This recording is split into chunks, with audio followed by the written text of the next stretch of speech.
Hello gengku, assalamualaikum warahmatullahi wabarakatuh. Salam sejahtera untuk kita semuanya. Welcome back to my channel Faru BMI.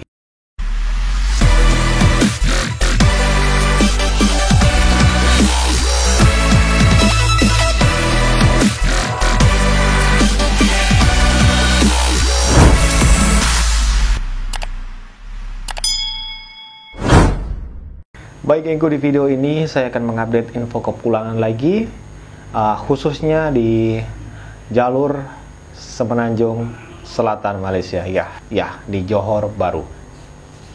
Untuk geng-gengku semuanya yang baru saja menemukan channel ini, silahkan cek komposisi video ini, dan apabila geng-gengku semuanya suka, tolong tekan like-nya, dan apabila video saya ini bermanfaat, postingan saya bermanfaat, tolong dukungan subscribe-nya, karena subscribe itu gratis geng. Karena subscribe geng semuanya itu membuat kami lebih semangat lagi untuk sharing tentang info TKI, info kepulangan, info buruh migran Indonesia khususnya dari Malaysia. Dan jangan lupa juga follow Instagram saya di sini, karena setiap notification atau pengumuman yang bersifat short term saya akan terus posting di Instagram saya. Kemudian jadwal ferry juga begitu. Apabila ada pemberitahuan atau update jadwal ferry, info dari Jabatan Immigration, info dari KJRI, KBRI, saya terus posting di Instagram saya. Pastikan follow Instagram saya dan stay tune terus di Instagram dan channel YouTube kami. Baik gengku, di hari-hari menjelang bulan suci Ramadan ini, dari video ini diupload kita kurang 13 hari menjelang bulan suci Ramadan. Tentu saja seperti tahun-tahun kemarin, seperti tahun-tahun sebelumnya, kalau menjelang bulan suci Ramadan, menjelang Hari Raya Idul Fitri, arus jalur keluar atau arus balik, arus mudik itu memang puncak-puncaknya. Dan disebabkan pandemi COVID-19, jadi mungkin ada sedikit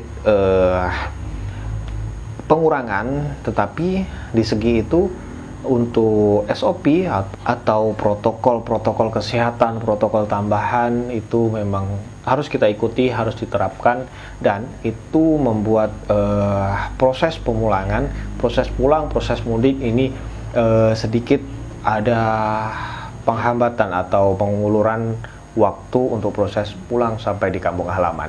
Baik, di video ini saya akan sedikit memberikan info untuk teman-teman semuanya yang khusus lewat pelabuhan Johor Bahru, sama ada pelabuhan Setulang Laut ataupun pelabuhan Pasir Gudang ke Batam Center. Kalau geng-geng semuanya follow Instagram saya, pastinya sudah paham kondisi di pelabuhan baik Setulang Laut maupun di Pasir Gudang, tentang panjangnya antrian, susahnya untuk mendapatkan mudik pass, dan masih banyak teman-teman kita yang sudah sampai di pelabuhan, sudah antri panjang dari pagi dan kemudian tidak mendapatkan tiket.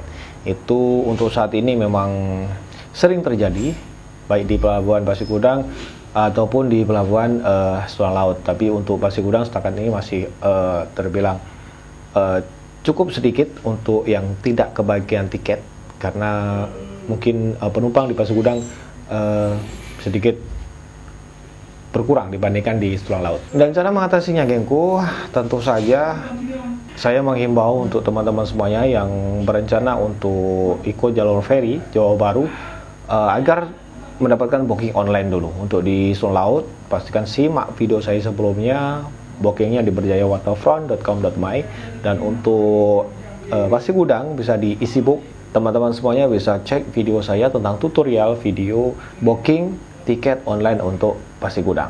Dan ini tidak sama antara dua pelabuhan ini, Pasir Gudang melalui EasyBook dan kemudian Setulang Laut ini melalui berjayawaterfront.com.my.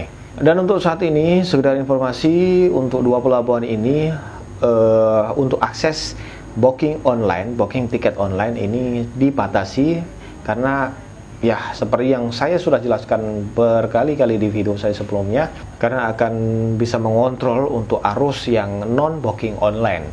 Jadi di booking online dibatasi, kemudian yang open tiket atau yang booking terus atau beli terus di pelabuhan itu masih kebagian. Jadi begitu geng. Dan untuk kuotanya saat ini masih 1 kali keberangkatan, 1 trip untuk setiap pelabuhan. Kemudian yang terpenting di video ini yang ingin saya sharing ke teman-teman semuanya, ada 2 poin yang saya petik di video ini yang terpenting yang saya ingin berpesan kepada teman-teman semuanya setelah tiba di pelabuhan Batam Center. Yang pertama adalah pastikan SIM card Telkomsel yang bisa saja digunakan di karantina Pulau Galang, karena di Pulau Galang akses lain sementara ini belum bisa masuk untuk SIM card selain Telkomsel. Jadi saya berpesan kepada teman-teman semuanya untuk sediakan Telkomsel untuk bisa mengakses internet ataupun bisa telepon di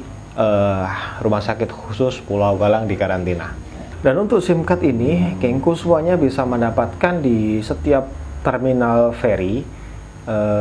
Kalau di Berjaya Waterfront pun ada, di Pasir Gudang pun ada, dan boleh juga gengku semuanya bisa membeli di Malaysia. Ada SIM card 2 negara, betul. Itu bisa juga digunakan nanti di karantina Pulau Galang. Oke, yang kedua gengku, poin penting yang saya petik di video ini, saya sangat berpesan sekali kepada teman-teman semuanya agar waktu kita keluar di Pelabuhan Johor Bahru, baik di Pasir Gudang ataupun di Selat Laut, agar membawa bekal. Karena apa? Ya, ini mungkin sedikit tidak penting, tapi ini nanti akan jadi penting kalau setelah tiba di Batam. Karena apa? Oke, proses atau ferry berangkat itu jam 1.45 atau jam 2 waktu Malaysia. Kemudian masuk di Batam itu sudah jam 3 waktu Indonesia atau waktu Batam. Dan setelah sampai di Batam Center, ini kita harus melewati 2 tahapan lagi. Yang pertama adalah pengaktifan IMEI, kemudian yang kedua adalah PCR ulang. Nah, pengaktifan IMEI ini satu persatu, dan gengku semuanya bisa kalikan berapa ratus orang satu trip dalam ferry. Nah, setelah proses IMEI, kemudian proses untuk setelah itu selesai kedua proses ini memakan waktu sekitar pukul 6 atau pukul 7 waktu Batam. Nah, maka di situ geng-gengku semuanya bisa menarget sendiri kita keluar jam 1.45 atau jam 2. Oke. Setelah itu kita harus menunggu jam 6 atau 7 malam waktu Batam. Nah, sesampai di pusat karantina di Pulau Galang, di situ kadang kalau ada keterlambatan untuk jam makan malam ini sudah ditutup, jadi sudah nggak ada jatah untuk jam makan malam. Nah, maka dari itu terpaksa banyak laporan teman-teman yang masuk di DM saya sampai di Pulau Galang harus membeli di kantin, dan ya kalau ada bisa makan, kalau nggak ada terpaksa harus makan mie atau Maggi, jadi gitu. Oke gengku, intinya di video ini saya ingin berpesan kepada teman-teman semuanya. Yang pertama adalah SIM card Telkomsel saja yang bisa diakses di karantina Pulau Galang. Kemudian please bawa bekal sendiri ketika kita keluar dari Johor Bahru atau dari Pelabuhan Johor Bahru. Begitu geng. Oke, demikian video saya, semoga bermanfaat. Jangan lupa follow Instagram saya. Kemudian kalau video saya bermanfaat, tolong ditekan tombol like, komen, dan subscribe-nya. Karena subscribe itu gratis geng. Karena subscribe geng-geng semuanya itu membuat kami lebih semangat lagi untuk sharing tentang info TKI, info buruh migran Indonesia khususnya dari Malaysia. Oke, saya akhiri video ini gengku, semoga bermanfaat. Kalau ada kurang lebihnya saya mohon maaf yang sebesar-besarnya. Saya Faru BMI mohon undur diri dulu. See you in the next vlog. Assalamualaikum warahmatullahi wabarakatuh.